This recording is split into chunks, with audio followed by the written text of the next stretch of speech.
It says we're live. Hello, hello. It's Tuesday, 4 o'clock Pacific, 5 o'clock here in Costa Rica with my little precious package. 5 o'clock in Costa Rica, 7 o'clock on the East Coast, midnight in Dublin, 1 a.m. in London and most of Europe, 8:30 a.m. Wednesday morning in Australia, 9:30 and 9:30, depending on where you are in Australia. 9:30 a.m. Wednesday morning in New Zealand, and it's Facebook Live. And hello, hello. It's so good to be back home. Isn't it good to be back home? It's really good to be back home. I've been traveling for the last couple of weeks, and good travels, good conferences, and we've got a special guest today, Dr. Peter Kahn, who is a friend who has specialized. As I have gone down the rabbit hole of gluten, Dr. Kahn has gone down the rabbit hole of brain function. And what is it that contributes to our brain function being optimal or not being optimal? So we're going to be talking a lot about that. And please feel free to type in your questions. We're going to get to as many of them as we can. At the moment, I'm just in love with this little boy, and it's so much fun to be back home again with him. So Dr. Kahn, you've got kids. Am I right about that? I have too many. Yes. Too many. What does that mean? What does that mean? That means we have 4, and none of them are planned. So I missed school the day they taught the birds and the bees. So I didn't know how that worked. I see. Well, you've got me beat. I've got 3, and this one is the new addition. Gio is just the happiest little boy. Usually, he's just kind of like, Dad, what are you doing here? I mean, what are we hanging out here with? But I got to show you his thunder thighs. Let's take a look at these thunder thighs. Whoa! This is the brown fat of a very healthy baby. Brown fat has a whole lot of mitochondria, meaning a lot of energy producing cells. So this kid is about to fly across the floor as he learns how to crawl. It's coming really soon, and we're excited and watching every day as to what happens. Well, he doesn't skip leg day, I can tell you that. He does not skip leg day. Okay. Thanks. And Marzi got me on Facebook Live, so we always like to give a shout out to people here. And Antoinette was the first one on, saying, hi, Dr. Tom, hi, Gio. Yeah, so thank you, Antoinette. Let's see, we've got the link already for Dr. Kahn's Masterclass, and we'll be talking about that. Great, so the link's right at the top of your screen. Jane's here from Alberta, Canada. Thank you, Jane. And let's just get to the first question and topic. What is it about brain function? Good night. Night, night. Night, night. Yes, yes. 5 o'clock here is his bedtime. That's why he wakes up at 5 in the morning. He has a couple of breaks in nighttime when he wakes up, feeds a little bit, but our day starts at around 4:30 or 5 every morning because he goes to bed now at 5 p.m. What is it about brain function that captured you so much? Yeah, thanks for asking, and thanks for having me on, by the way. And I have always really looked up to you, Dr. Tom. It's not a secret. You're one of my favorite person to learn from, along with Dr. Karazian and Dr. Vishano. You 3 probably had the greatest influence on everything that I talk about. So definitely very humbled and honored to be talking to you and be interviewed by you. But as far as brain function goes, when I was in chiropractic school, I was exposed to Dr. Ted Carrick's work for a functional neurology, and I read this beautiful paper written by one of the diplomats, kind of like giving me a synopsis, like a Cliff Notes version of Module 1, receptor function. And then from that description, it kind of just tied together how our brain integrates so many different functions. We take in gravity and proprioception and how we stay upright, and that drives our brain function and drives all these other cognitive processes. That just fascinated me to no end. And that made me want to become a chiropractic neurologist. It wasn't until years later when my son actually had a scalding injury. He had a 3rd-degree burn across 15% of his body. And he had to be transported back from Canada when he was in grandpa's cabin. And then we had to take him to burn center. He suffered really severe burn injury. It was very heartbreaking to see a 1.5-year-old screaming in pain like that, you know? Yeah. So, Oh, and breaks the parent's heart. Breaks your heart to see your child crying like that. I can definitely empathize with anybody who's had a child who's hurt. But, you know, ever since that burn injury, he developed various food sensitivities that he didn't have before, a sensitivity to environment, like, you know, dust and pollens and things like that, and pet dander. And he also developed a lot of neurological symptoms, like night terrors multiple times every night, severe temper tantrums where my wife will be trying to buckle him in the seatbelt in a car seat in a supermarket, and the kid would just scream and kick like she was abducting her or something. Yeah. It was just really difficult. And he also developed a lot of upper respiratory issues. We had to go to hospital to get breathing treatment all the time. And none of that prior to the injury. None of that prior to the injury. He was not vaccinated, you know, at his birth and since. And so it wasn't anything it was all new stuff for us. Right. And so that led me down to wanting to learn about child development disorders like autism, ADHD, because I thought he had some autistic tendency there. That was the only thing that kind of, you know, we thought that was the reason. So that led me down to getting my fellowship in child development disorder with Dr. Robert Melillo with the Carrick Institute, and subsequently getting my diploma in neurology. And then through that work, I also got exposed to functional medicine. And that's when I found your work. In fact, one of the first course I took, I think I was one of the first CGPs. And I liked your video so much, I bought 100 copies of the Solving the Mysteries of Gluten Sensitivity, the brown cover DVDs. Right, I remember that one. I bought 100 of them and started selling it in my office to patients who I feel like will benefit from the information. So, but anyway, that's how I got to Brain and doing so much more with that. Yeah. And that's really, it often is the case that someone who becomes an expert has a personal story that was based out of necessity. And, Right. you know, for us, for me with wheat, it was with my ex and I, we couldn't get pregnant. And this was 41 years ago. And I was in my internship and I called the 7 most famous holistic doctors I'd ever heard of and said, what do you do for infertility? And they would say things, well, do you know what a category 1 is? I'd say, no. They say, learn. Okay, category 1. And they would tell me all of these things they did. And I put a program together and we were pregnant in 6 weeks. And my neighbors in Married Housing, we lived on campus, asked if I'd work with them because they had been through artificial insemination and nothing had worked. And I said, well, I don't think it's going to hurt you. Okay. They were pregnant in 3 months. So now we're 4 months pregnant and just as happy as can be, telling our friends in Chicago, we were in school in Chicago, and one of our friends, her sister in Wisconsin had fertility problems. So she drove down and I was treating people out of my dorm room. And we were getting great results as I was learning more and more, but it was out of necessity. And you know that's where I learned that wheat can be a problem for so many people, was in the very beginning of my professional career. And it often is the case.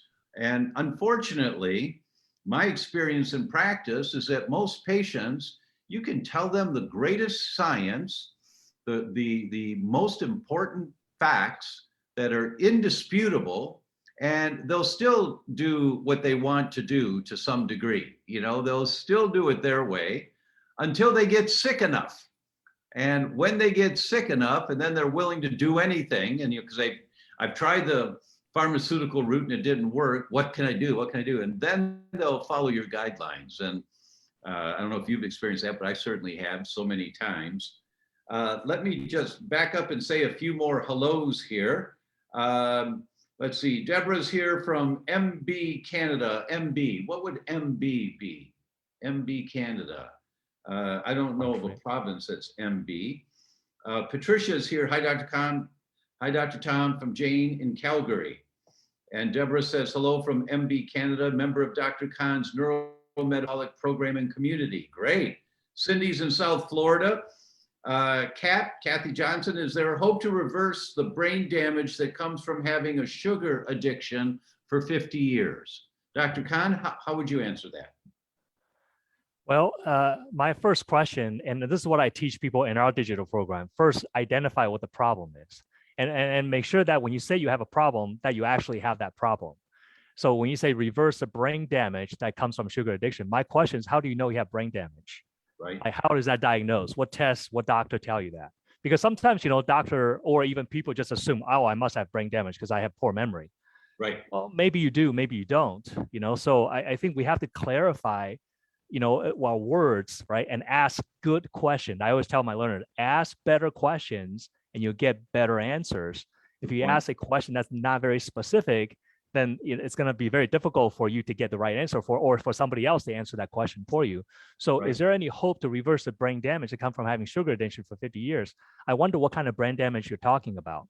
And usually, sugar addiction, if you actually, now again, also some people can have sugar addiction, but maybe they refrain themselves so they're not eating that much sugar, so they end up not having that high of a blood sugar, even though they really like sugar, right? A lot of clients we work with, oh, I just crave it so much, but like I just stay away from it because I know it's so bad for me. So again, it just depends on, you have a sugar addiction, but it's more important to know what your A1C is, your hemoglobin A1C.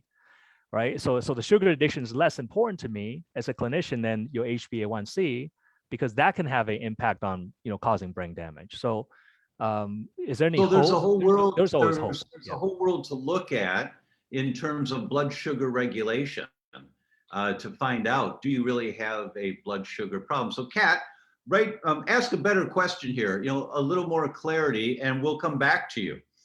And MB is Manitoba. Thank you for letting us know that. Manitoba, I'm sorry, my geography, I guess I just flunked geography for the provinces of Canada. Sorry about that. Natalia says, hello to two best doctors. Thank you. Angela says, very interesting.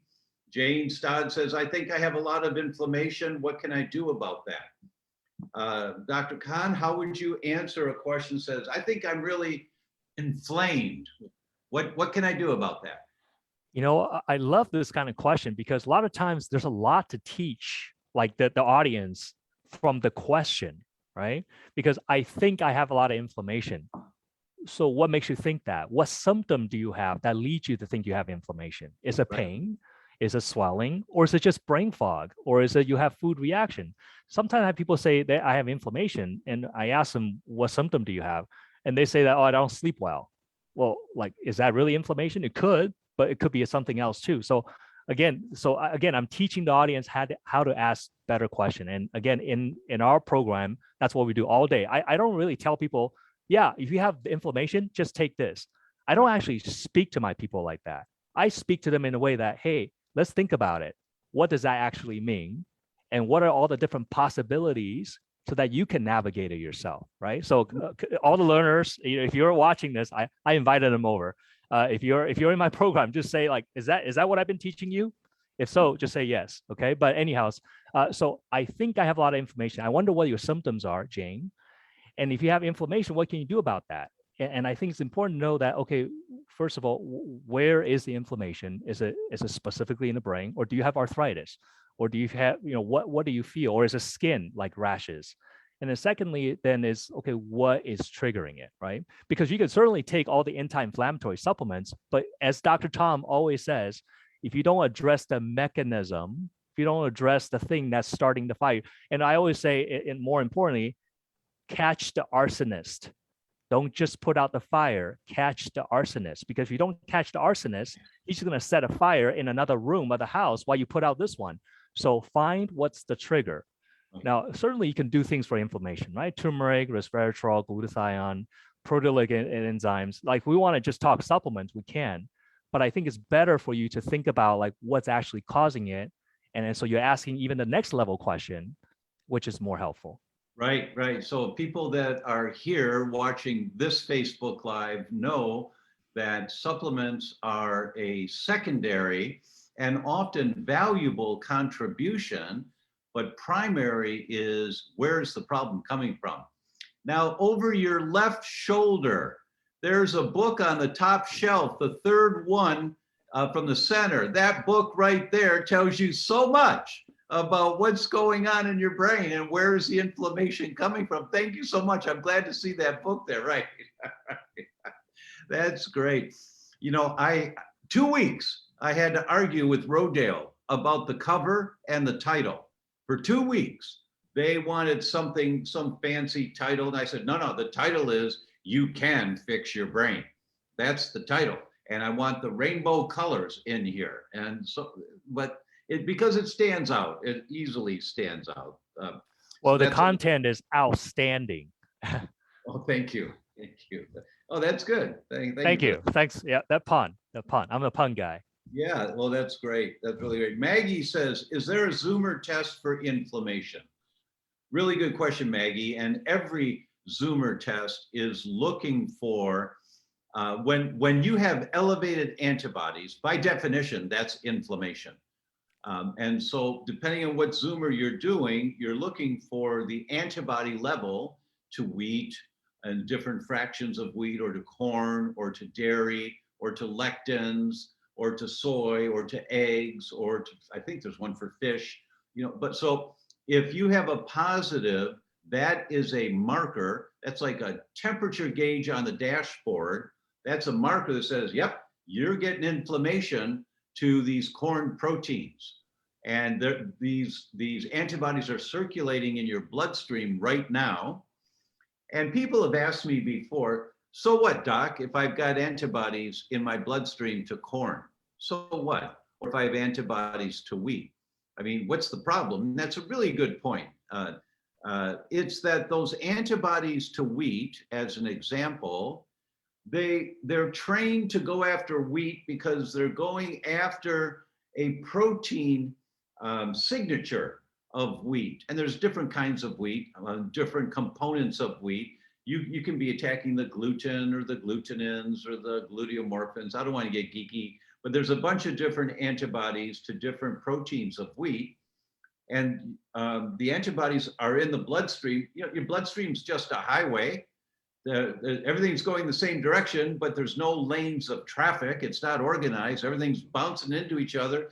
Did you ever do bumper cars when you were a kid, Dr. Khan? You know, drive, smash them into each other. And that's what's going on in the bloodstream all the time, right? So how do the antibodies know what to attack? They're trained to go after a particular protein signature. And it's the amino acids that make up proteins, like a pearl necklace. If the necklace is the protein, each pearl of the pearl necklace is called an amino acid. And depending on what protein it is, all the amino acids are in different orders and all that. So the antibodies are going after the amino acids, the signature. I call it orange vests. So the antibodies are trained to go after orange vests. The problem is many of your own human tissues have protein signatures that are hundreds of amino acids long. And a part of that hundreds of amino acid long signature, like for your thyroid, includes the orange vest of gluten. Or to your brain, to your cerebellum, includes the orange vest of gluten. So if the antibodies are looking for orange vest from gluten, and the blood goes past the cerebellum in your brain, and it sees the orange vest of your cerebellum, it can attack your cerebellum. And actually, and that's called molecular mimicry. And in my practice, I did 316 consecutive patients. Every new patient that came in had this one blood test done. And if they didn't want to do the blood test, I handed them a sheet with the name of 2 doctors in the area who are really good doctors. I'm sure one of these people can help you, but I'm doing this. Oh, okay, doc, okay, I'll do the blood test. And 68% of everybody that came in between the ages of 2 and 90, 68% of them had elevated antibodies to one of the components of wheat. That's almost 7 out of 10 people. Now, these are all people that came in with a health complaint. So it's not the general public, it's a health complaint, 7 out of 10. If they had elevated antibodies to wheat, those 68% of everybody that came in, 26% of those that had the positive antibodies had elevated antibodies to their cerebellum. 26%. 22% had elevated antibodies to myelin, which is the saran wrap around your nerves. So the sensitivity to wheat was triggering in some people, quite a percentage, almost a quarter of the people that had a problem with wheat we're going after different tissues in the brain. And that's molecular mimicry. And that's why the most common symptoms of a problem with wheat are in the brain. And we now have a couple of papers that have boldly said that by Dr. Marios Hadjivassiliou in Sheffield, England, a neurologist, a very famous neurologist. He has a famous research center in Sheffield, England. And he said, you know, it's so common that we see, how did they say? They said, so this is a tertiary research center, meaning patient goes in with some brain, nervous system complaints to their doctor. Their doctor makes a recommendation. It doesn't work. A couple months later, they come back to the doctor. It didn't work. Maybe the doctor recommends something else stronger, something else, or they send them to a neurologist. The neurologist does what he's going to do. And a couple months of trying that protocol, it doesn't work. They go back to the neurologist again. He either recommends heavier medication, or if they're lucky, he refers them to a tertiary research center. So Dr. Hadjivassiliou runs the Tertiary Research Center in Sheffield, England. So these are people that two different doctors usually haven't been able to figure out what's going on. And at the Tertiary Research Center, they say, when the cause of a neurological complaint is known, meaning they're able to identify what's going on for this person, the number of people with elevated antibodies to wheat, a component of wheat, is 5%. Okay. When the cause of a neurological complaint is unknown, meaning at the research center they can't figure it out, the percentage of people with elevated antibodies to wheat is 57%. And when they put them on a gluten-free diet, they get better. So it's the most common system of the body that's affected is the brain, not the gut. Dr. Khan, have you found those kind of numbers in your practice? Similar, yeah. And I mean, gluten is really, I think, you know, we should stop seeing gluten as a disease, as a problem that causes disease in the gut. We need to see gluten manifestation primarily as neurological. I mean, I feel that strongly about that. And in fact, in the Journal of Neurology, they actually have said that, you know, if anybody comes in with gluten, with ataxia, you know, gluten reaction need to be ruled out like Yeah. on every single person, basically. And that's from the Journal of Neurology, right? The medical journal, which is to focus on drugs and surgery. And they're saying that if you have ataxia, which is like a drunken gait, and you haven't drank any alcohol, you need to look at gluten. If you're a doctor, you need to check every person for gluten reaction. That's just how common the gluten attacks cerebellum, but also other brain tissue. So yeah. And you know, it's the primary reason why people at 70 can't dance up and down the stairs, is because their cerebellum has been shrinking for a lifetime. Elevated antibodies is extremely common to the cerebellum. So when people get older, and that's the area of the brain that controls your coordination, your muscle movement. And so if you've had this problem and you can't feel it, there's no symptoms you get when you have elevated antibodies to your cerebellum. There's no symptoms. But if you're, you know, you're getting a little older and you find that your coordination to button your shirt or your handwriting is getting really sloppy, or you're holding the railing to walk up the stairs because you don't feel quite comfortable, all those types of things, you have to think about a wheat sensitivity, not just gluten, but it could be gluten, but some component of wheat. And that's where the wheat zoomer comes in. We'll put the link here to the wheat zoomer for our guests here today, although probably most people know about it, they've been following us, but we'll put the link there. Let's see, Deborah said MB is Manitoba. Nancy says hello from Minnesota. Patricia's in Manitoba. Hope says, hi, Dr. Tom and Dr. Khan. I'm part of Dr. Khan's learning community. Nice. Alice said Manitoba. Thank you, everybody, for clearing that up for us. Maggie's in Boston. Lori says, hi, Dr. Tom. Remember me? Lori Sufi. Hey, hi, Lori. Of course, of course. Kat says, laughing out loud. So this was Kat who had the question about her symptoms. She said, it's emotional for me. I'm sure I do because of 50 years, but I will get tested for sure. I have a good memory. It's my gut. So thank you, Kat. That's clear, and good luck on the testing. Karen says, hello, Dr. Tom and Dr. Khan. I'm part of Dr. Khan's learner community in the neurometabolic program. So people who are in that program, make a comment here. How is it for you? Is it what you expected? Are you surprised? Lay it out, because other people here, you know, I'll read what you say, as long as you don't use any bad language. You know, I'll read what you say here so that others can hear about Dr. Khan's program, which I feel is an excellent program, which is why I've invited him on here tonight, is to tell our tribe about his program. Bonnie says, Jane Shapiro from Massachusetts. I'm in Dr. Khan's wonderful neurometabolic course. He says that you are one of his mentors. Oh, thank you so much.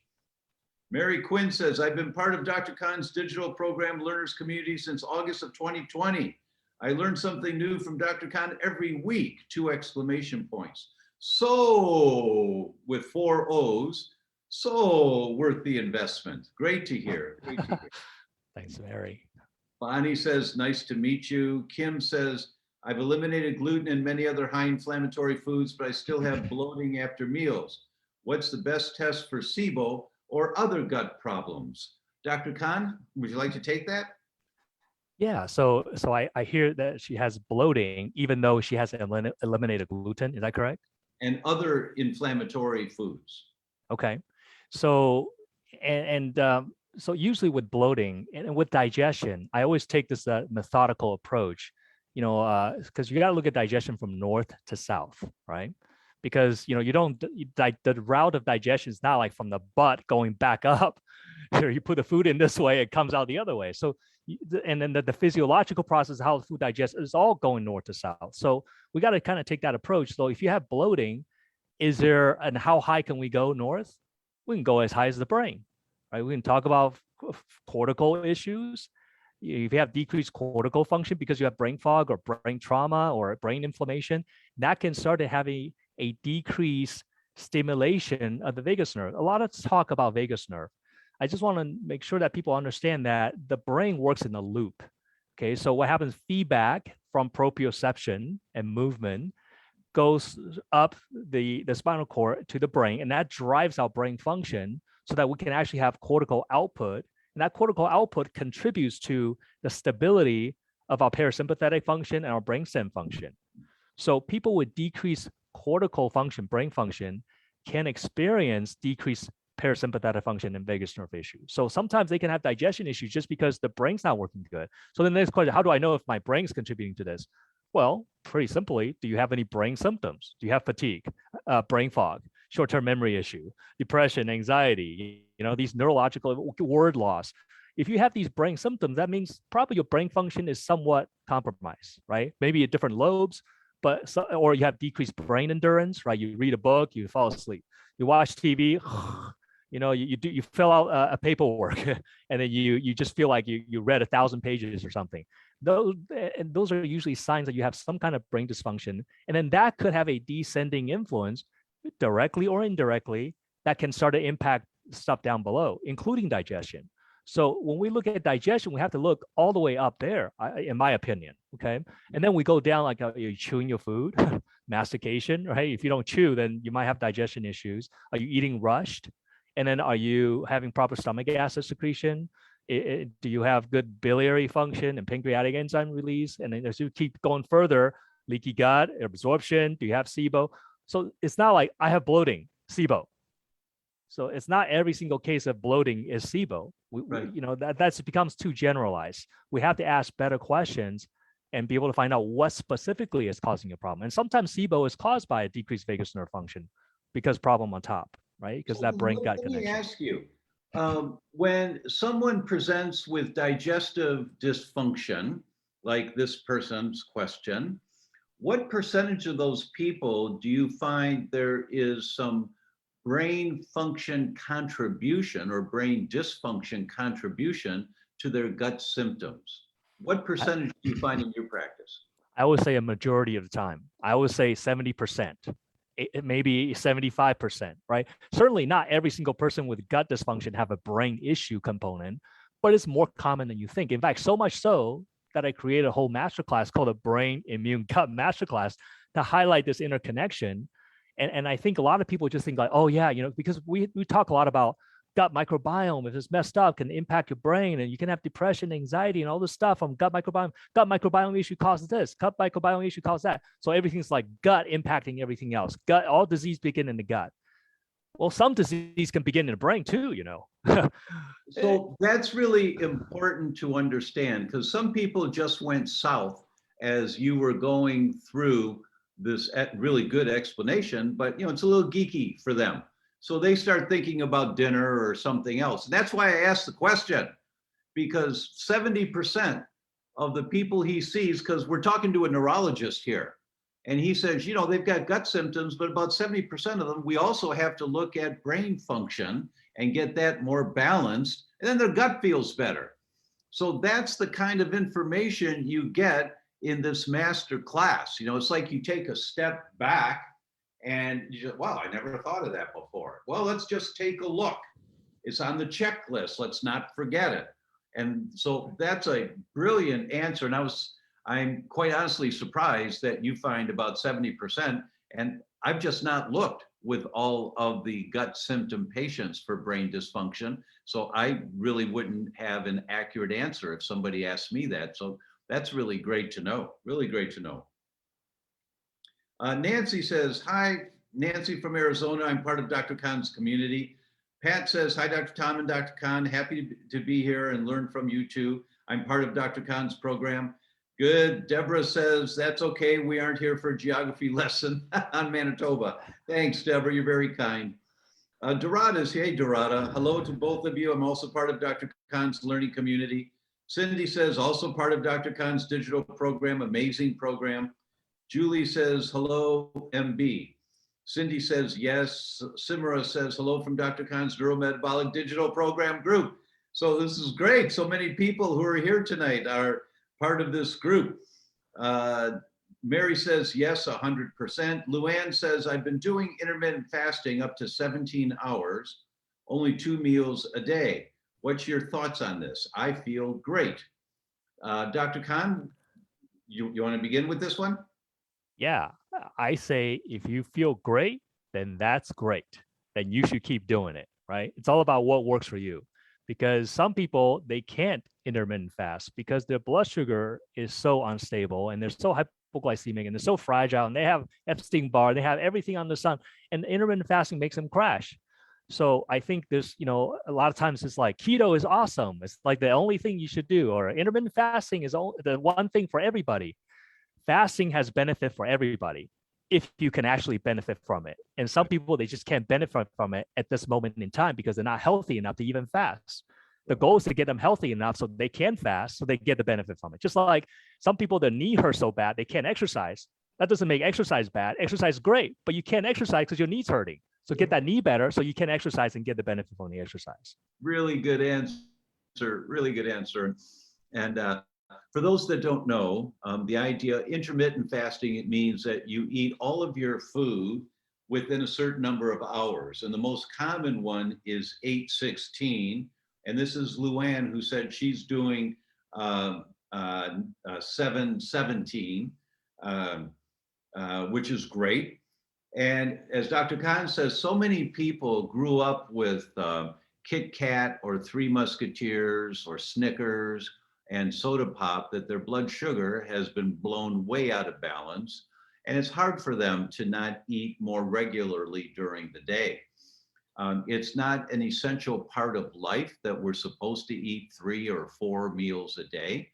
What's essential is that we keep our blood sugar stable. That's the essential component. And there's a new company that's just formed recently. It's called Levels, Levels. And you can go to levelsblog.com and start reading about them. And they've got a patch that you wear and it broadcasts to the app on your phone and it tells you what your blood sugar is in real time. So you don't have to poke a finger anymore. And the result is you do a 7-17 fast and you see what your blood sugar is 4 or 5 times during the day. And if it's staying stable, you're great, way to go. But if you find that you're crashing and you don't feel bad, but your blood sugar is crashing, then you know that you really are not ready to go that long yet without food. Or if you go out for a pasta dinner one night, and one of the problems with gluten-free pasta is that it has a higher glycemic index, which means that your body thinks you're getting more sugar when you eat gluten-free pasta. And the result is you crash the next day. So having this kind of a tool, I think it's great. I'm recommending it to everybody. It's levelsblog.com, and you can learn more about it so that you can see in real time what your lifestyle is doing. What's critically important is to maintain a stable blood sugar.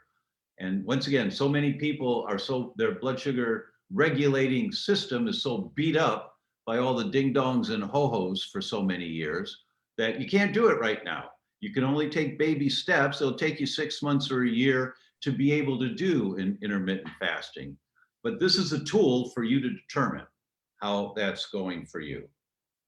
Tatiana says autoimmunity and cancer are inflammation, right? And that's correct. That's correct. They both are inflammatory conditions. Ruthie says, love that book. Well, thank you, Ruthie. Luann says, I've got your book, Dr. Tom, with a heart. Thanks, Luann. Really nice of you to say. Barbara says, I have it too. So good. Thank you, Barbara. Jane says, I hope to order your book soon, Dr. Tom. Well, thank you, Jane. Hope you can.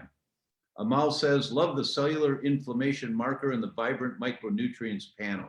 Yes, agree. Candy says, how do you test for candida? Dr. Khan, do you want to take that? Sure. There's several different ways. You can do it through blood tests measuring antibodies to candida. You can do it through stool test where you can measure candida DNA material or even through culture. You can also do it through organic acid tests and see metabolites of candida. Is there one that's better than the other? I think they all have their usefulness. It depends on the situation. I typically prefer the stool test because we're already going to check other things. So you just do it all in one shot. But blood test is very valid too. Any other tests you recommend for candida, Dr. Tom? We often use, there's two that we'll use primarily. The first one is the mold and fungus zoomer, because that looks for a number of different molds and yeasts, including candida. And the zoomer tests are extremely accurate. The science behind them are really good. And then we'll do a urine analysis looking for the exhaust of candida, called the metabolites of candida. And then we also will do a stool test. So 2 or 3 of those will do, because sometimes one will show and the others won't. It just depends on the individual. Shanquilla has a question that's kind of in line with that. How does mold exposure affect cerebellum? And why will anti-gliadin antibodies be high if gluten and grain-free, but possibly being exposed to low levels of mold? Well, there's a molecular mimicry, Shanquillo, between candida and some molds with gluten. So the amino acid structure of gluten, the gliadin component, that amino acid structure is very similar to an amino acid structure in Candida albicans. And it's also been shown in mold. So that's why that correlation. But Dr. Khan, about mold exposure affecting the cerebellum. I don't know of any molecular mimicry or cross reaction type of issue, but certainly with mold, one of the things is that mycotoxin creates just a really huge load of inflammation and oxidative stress. So it's not like the mold itself that's the problem. It's the mycotoxin causing the inflammation. That inflammation is damaging. And mold, mycotoxin has been shown to have a lot of neurological effect, impacting the brain to a large degree. So I think a lot of this just, it could be depleting glutathione levels. It could be just causing oxidative stress. It could even cause blood-brain barrier compromise and maybe neuroautoimmunity. I think these are the mechanisms that could cause someone to have cerebellar issues as a result of mold. Yeah. And what's the difference between mold and mycotoxin? Well, mold is the actual mold itself, and mycotoxin is the toxin produced by the mold, Right. right? And it's the mycotoxin that's the stuff that's bad for you. And the mycotoxin actually is the stuff that you can measure pretty easily through the Zoomer test, which we do all the time, mycotoxin panel from Vibrant. Mhm. And I don't know that I've ever seen a study on this. Perhaps you have.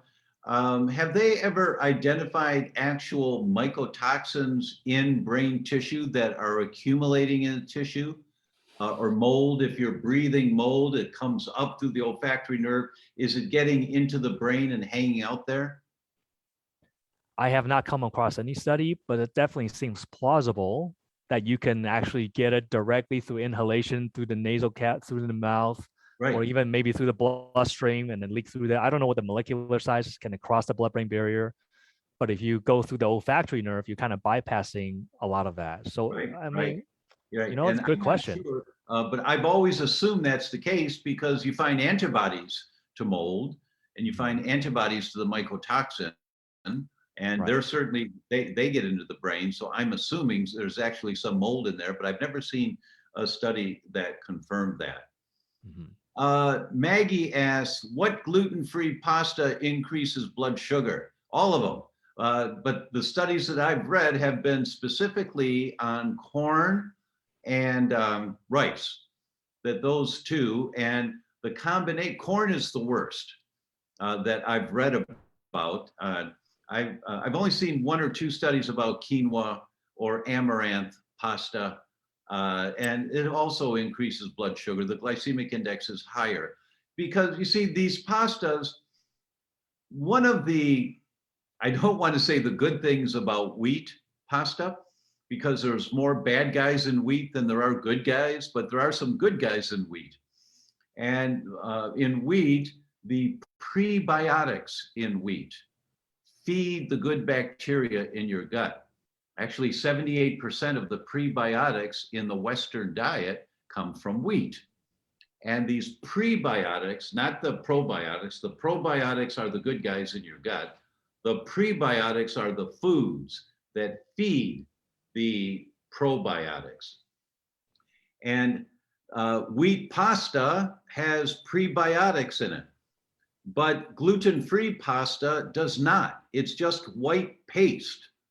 And, I had gluten-free pasta in Italy last week. It was delicious. I had a black truffle gluten-free pasta, which was unbelievably good.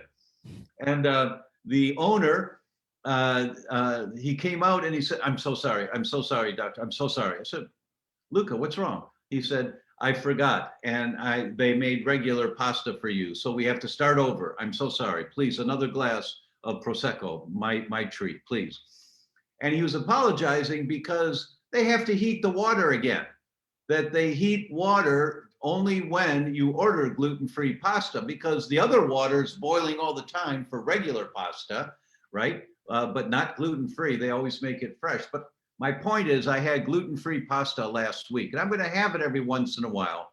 And it's just white paste.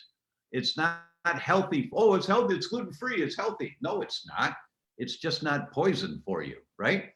But you have to understand, and if you in the future do something like levels and you have a little patch and you check your phone an hour after eating gluten-free pasta, oh good, it's okay. 2 hours later, oh my God, my blood sugar is just skyrocketed. Look how high it went. Wow. I mean, you'll be able to see that kind of thing in the future. More and more of these tools will be available to us for that.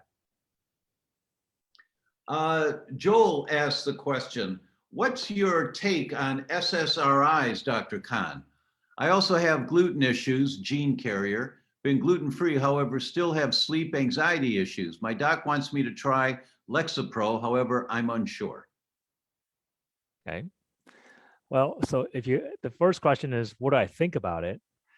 I mean, I'm not against medication. I think there's a time and place for everything, right? I mean, if you're like going to jump off a bridge, like who's to say not take a meds so you don't jump off a bridge and then figure out how to change your lifestyle, diet, nutrition to figure it out, right?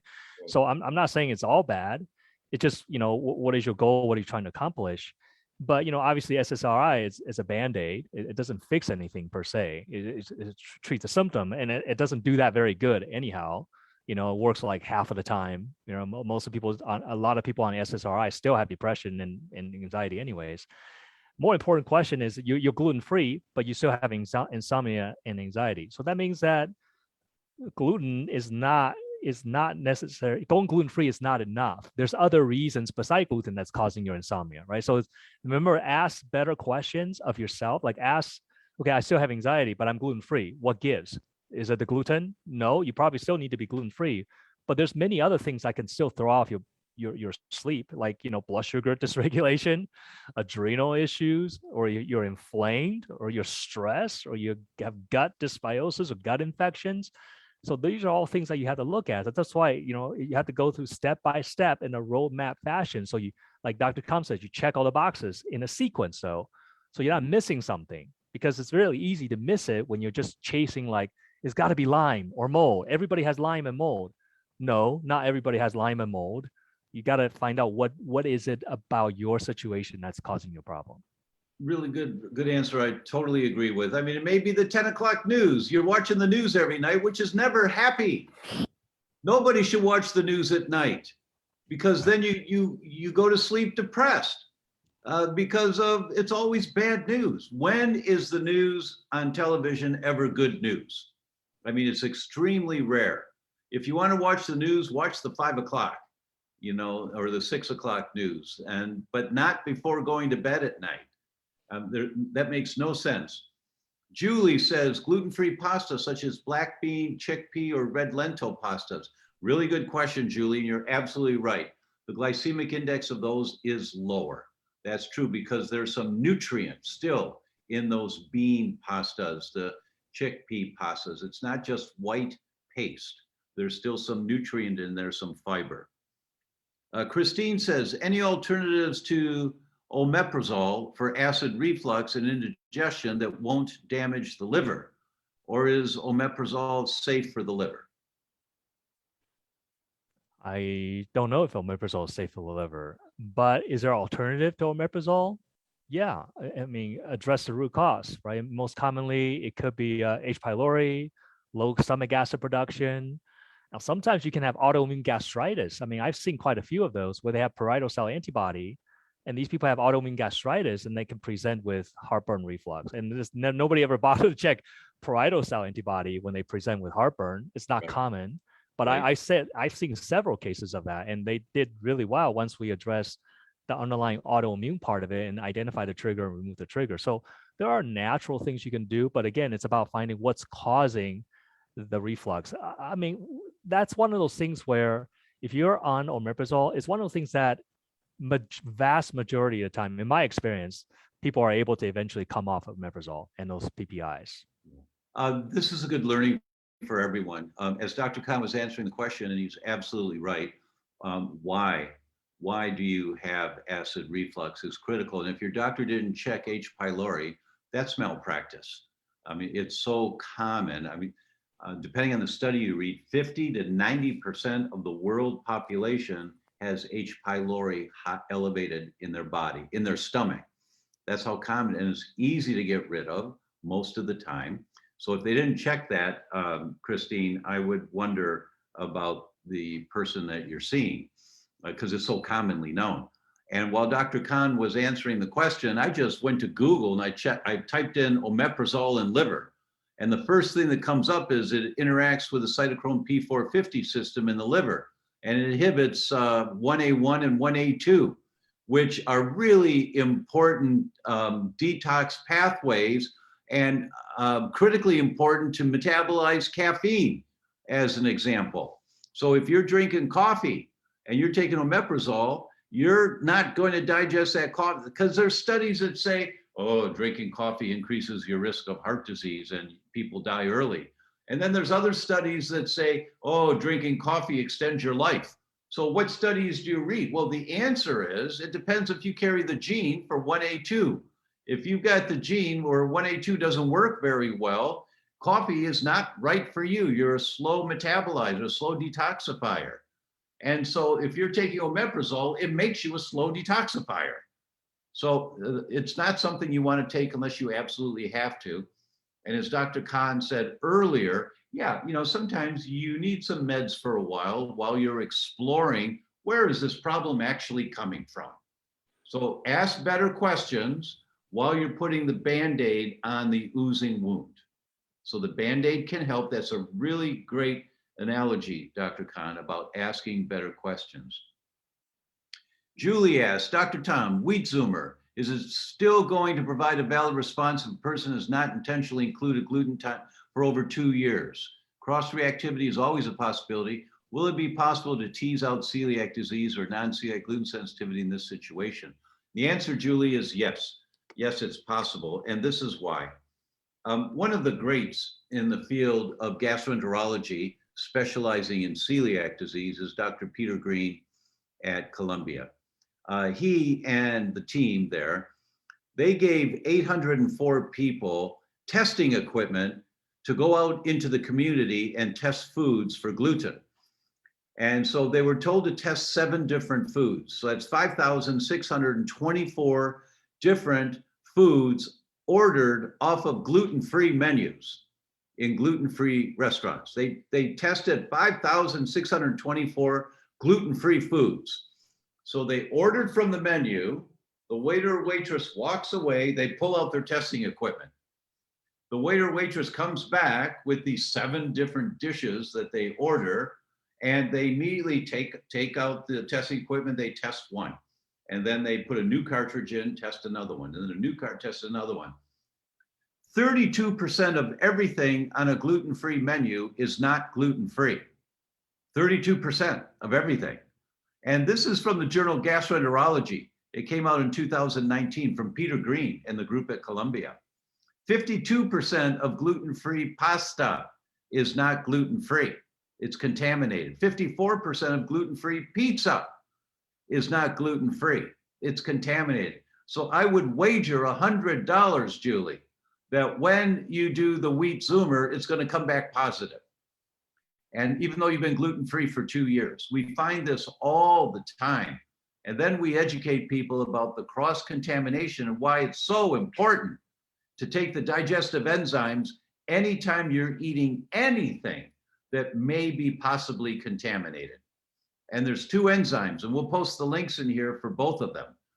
E3 Advanced Plus, also it's got the enzymes to digest 99% of any inadvertent exposure to wheat you might get. They can't say 100% because there's some atomic traces in there, so they can say 99. But it also contains bacteriophages. Bacteriophages are good guy viruses that kill bad bacteria in your gut. They don't harm the good bacteria, they go after bad bacteria. So if you have gut symptoms at all, and you want a digestive enzyme to protect you from gluten and wheat, you get E3 Advanced Plus.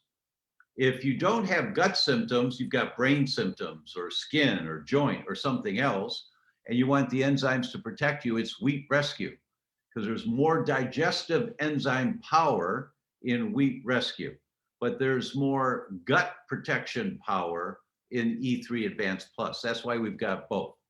And we'll put the links in here for you for both of those. Let's see what's next here.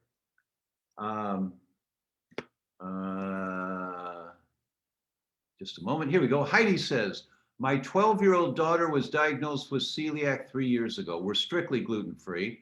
Her unexplained ataxia and drop attacks have resolved. However, she continues to have chronic migraines and recently diagnosed with POTS. Any suggestions to help with her healing? So obviously, she had ataxia. As a young child, kids should never have ataxia. No, right. That's very Children should never have cerebellar issues, right? If they do, they got some major developmental issue or they got major problems. So in this person, obviously, going gluten-free resolved that, which is what we said earlier, how that can be very common manifestation. And if people go gluten-free, they resolve certain issue, but then they develop other issue. A lot of times, this is an autoimmune cascade, right? Because this person most likely have some kind of autoimmune either autoimmune reactivity, but not autoimmune she actually, I don't know, did she say she have celiac disease or didn't say? She was diagnosed with celiac 3 years ago. There you go. So she already had an autoimmune disease. And many times, even though you go gluten-free, there may still be leaky gut. There still may be other triggers that's not yet identified. And over time, what happens is just kind of build up these immune reactivity to where you get a second autoimmune disease or a third, and you started developing other problems. And so this is very often where, you get one autoimmune, you get multiple autoimmune. So the work is not done just because you resolve the ataxia, right? I mean, that was great. That's pretty darn miraculous if you, ask any medical doctor to comment on that. They're like, oh, that went away with gluten? That's crazy. That's not possible, right? That's what they're going to say. But the reality is that oftentimes I see people with celiac, going gluten-free simply is not enough. Going gluten-free just not enough. There's much more work to do. Prerequisite. It's the prerequisite. It's a ticket to get in to getting better, but it's not enough for you to get all the way better. Right. And so you may have other food reactions, food sensitivities. You may have leaky gut. You may still have gut dysbiosis. You may have to tame the autoimmunity, support T regulatory cell function. So there's still work to be done. So have hope. You got her this far, you can get her further. Agreed. Heidi, 50% of celiacs have a sensitivity to dairy. And if they keep eating dairy, they can still have wheat antibodies going after the cerebellum or going out other brain tissue, which may be causing the migraines and the drop attacks that you talked about. 50% of celiacs also have a problem with corn. So as Dr. Khan said, there are other foods that must be checked. And I would not doubt at all that there's other autoimmune mechanisms going on in the brain because she's still having brain symptoms. So something is going on. You really want to work with a top of the line functional medicine practitioner like Dr. Khan or my team. You don't want to go to the doc down the street who's doing a little bit of holistic healthcare. This is a young girl. This is a 12-year-old girl. And that she had ataxia, that's really severe. As Dr. Khan said, that's you saw his reaction, it almost dropped his jaw. And for me too, I've never heard of a 12-year-old with ataxia before. I'm sure it's rare, but there's absolutely other things going on. Now, by the time the celiac was developed, was diagnosed at age 9, she had had 9 years of inflammation, maybe 8 years of inflammation in the gut, changing the microbiome. And so she likely doesn't have a healthy microbiome. And as you know, the ratio's 9-to-1 for every 1 message from the brain going down to the gut. There are 9 messages from the gut going up to the brain. So addressing the gut is a component of helping to balance her brain function. So you need someone who really has a big picture.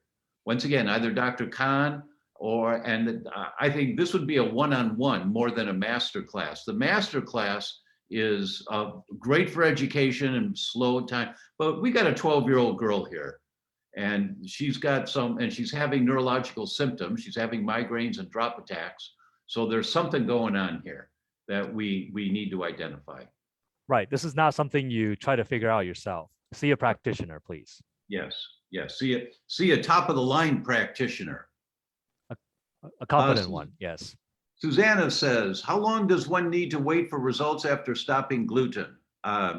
If still no relief of fatigue with inability to walk, are symptoms irreversible due to viral or bacterial mimicry as a principal environmental insult responsible for the induction of autoimmune disease? If leaky gut is healed, what can be done about bacterial viral trigger? Do I need a bone marrow transplant? Really comprehensive questions here, Susanna. Really good questions. As Dr. Khan said, ask better questions. But there's a lot of information that needs to be gathered to really give you comprehensive answers. But how long does one need to wait for results after stopping gluten? Couple days, a week, that you should notice fairly quickly. Our rule of thumb is if you're not feeling better in 3 weeks, I don't care what you've got. I mean, it may take 6 months or a year to turn something around, but you should notice within 3 weeks, something is working better.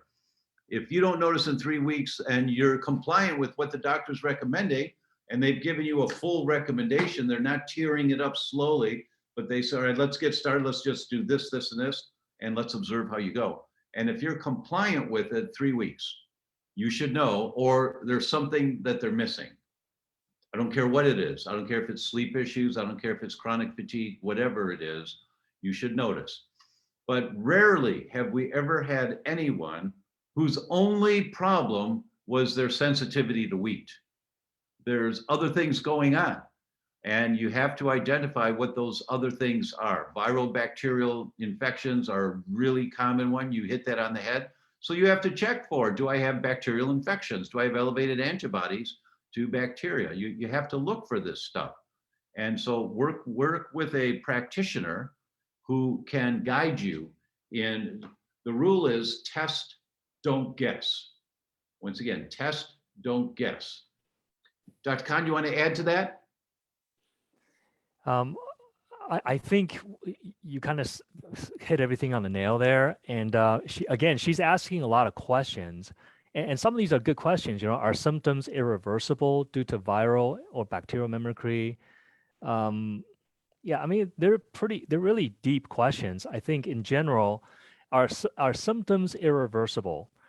I think symptoms can always be reversed to some degree, right? And as you say, you should feel some kind of improvement from making some kind of change within, 3 to 4 weeks. Like if within a month you don't feel anything changing symptomatically, then you're probably not on the right track. That doesn't mean you're out of the woods in 3 to 4 weeks. It means that you need to keep going, but you should feel some type of change, even 10% better. Yeah. So I kind of tell people, hey, if you're 10% better in 3 to 4 weeks, and you've been having this problem for like 3 years or 5 years, if you can stack 10% better times 6 months, then you're 60% better, right? So I think people have to have realistic expectations. And I think sometimes people just expect they do something or take a bottle or something and, they're better yesterday. And I think we have to have, more we need, as a practitioner, need to educate the clients and the patients better so they have clear expectation of how long the process takes.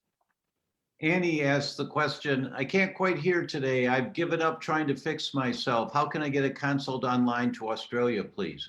Annie, my team works all over the world, as does Dr. Khan. We do this daily. So feel free to reach out to consultations at theDr.com or Dr. Khan's site, which the link is posted here for you. Luann asked the question, is gluten-free oatmeal really gluten-free? That's a really good question. And the answer is most of the time, but nothing, you really can't count on anything. Gluten-free oatmeal, there have been a couple of studies on that where they're labeled gluten-free, and it was somewhere around 90 to 93% of the products. They couldn't find any gluten proteins in. Now there's gluten in oats, but it's not the toxic gluten of wheat, rye, and barley. So it's the contamination in oats that's the big problem. Labeled gluten-free oats in the United States, 90 to 93% of the time, there's no toxic gluten identifiable. But even with gluten-free oats, we have all of our patients taking the enzymes just to be sure, just to be completely sure you're not getting an inadvertent exposure. Maggie says, could vertigo come from the wheat and gluten sensitivity? Oh, absolutely. I published a paper on that with some ENT practitioners in Milan. It was my first venture, joint venturing in Italy, and we published on reversing vertigo on a gluten-free diet. So the answer is yes, Maggie. Melissa says, I was diagnosed with celiac last year and on gluten and dairy-free diet since. Some symptoms have gotten better, like gastro issues and skin rashes, but my brain fog and memory problems are still bad. What would you suggest? Dr. Khan. So is this a brain fog question here? Yeah. Some symptoms have gotten better, like gastro issues and skin rashes, but my brain fog and memory problems are still bad. Okay. So just remember, every time when you have a symptom, it's better to understand the mechanism. Like what, if you took that, isolate that brain cell and you look under a microscope, what will be happening to that brain cell that's causing the brain fog, right? If you understand that, it's going to make the journey a little bit easier. And in my experience, usually when people experience brain fog, it's usually due to, two or three major things. Number one is inflammation. Inflammation can cause brain fog because when you have inflammation in the brain, you reduce the nerve to nerve conduction velocity between neurons. So the baton just doesn't get passed as fast. So you get this foggy sense of fogginess. Fuel delivery problem can cause brain dysfunction, right? So from a neurological perspective, neurons survive. Neuronal survival depends on really three main things. One is fuel delivery, right? So brain cell neurons have to have steady supply of fuel, which comes in the form of glucose and oxygen. So if you're hypoglycemic or you're insulin resistant, your blood sugar is surging up and down, that's not steady delivery of glucose to your brain. You're going to struggle with brain function. And the oxygen will be like, if you have low blood pressure, you're hypotensive, or you have poor circulation, or you have anemia, then you can't deliver oxygen to the brain, then your brain cells also become unstable. And then besides fuel, then activation. Activation comes from stimulating brain cells. What's the best way to stimulate brain cells? Is it playing Sudoku or playing chess? Or actually the best way to stimulate brain cells is movement. As I said, the thing that got me into functional neurology and wanted to become a chiropractic neurologist is the realization that movement and proprioception drives our brain function. We are wired to move. Movement is not an optional thing, like when you have time to move. Movement is critical for life. We talk about nutrient, what we eat in a day, and broccoli and protein and all the healthy food. We're forgetting movement is one of the most important nutrients for our body as well. So activation through movement, and then the fuel delivery aspect. And the third thing is really the brain cells don't do well with inflammation, right? So we got to make sure those things are working. So then you're basically putting your brain in an environment that's doesn't have any compromises, okay? And the neurons, by the way, when they start to get weak because they don't get enough fuel or they don't get activated, when the neurons get weak, they start to go through what's called transneurodegeneration. And that's basically meaning the neurons start become unstable. So when neurons get unstable, they'll fire spontaneously. And then eventually, then they die. So before they die, they actually become super excitable. That's neurotoxicity, right? Neuroexcitotoxicity is describing transneurodegeneration, where brain cells get like all seized up and kind of crazy, kind of like an animal before it dies. It's all like, and then, that's what happens to your brain cells. And we can see that clinically when people go through like very unstable brain function. Like if we do like eye muscle testing, they do pursuits, and they just like, they'll do good for a while. And then as they start to fatigue and poop out neurologically, they'll start to fail the test. Or they do cerebellum testing. They do fine the first two passes. And then the third and the fourth start to like, we're seeing action tremors. Mm-hmm. That's when they're going through transneurodegeneration, because their neuron is so weak that literally just performing a few passes of the neurological test, they just start to, fail these tests. So maybe that's a test that everyone needs to do. Close your eyes and just put your arms out and just do this. Just go back and forth and back and forth and back and forth, and see if you can do it for about 30 times. And how's that for a test for Dr. Khan? Well, 30 times maybe a lot, right? So you might just get tired from elevating the arm.